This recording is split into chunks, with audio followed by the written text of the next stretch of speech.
The Mandate 2025 Midterm Election Update.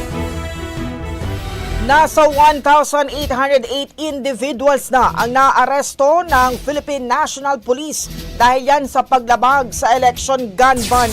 Batay sa gun ban monitoring ng PNP, Metro Manila pa rin ang nakapagtala ng pinakamaraming paglabag na may 613 na bilang ng mga naaresto. Sumunod ang Central Luzon na may 253 at Central Visayas sa 254. Kabilang sa mga naaresto ang 10 mga miyembro ng militar, 12 PNP personnel, 31 security guard, 9 na foreign nationals at 2 appointed government official. Samantala umabot na sa 1,854 na mga barilang nasamsam mula sa checkpoint, police response at anti-illegal drug operations. Pinakamarami sa mga nasamsam na armas ay revolver at pistol. Batay pa sa ulat ng PNP, 11 naitalang validated election-related incidents, sa karamihan ay violent. Kabilang ang 5 insidente sa bar.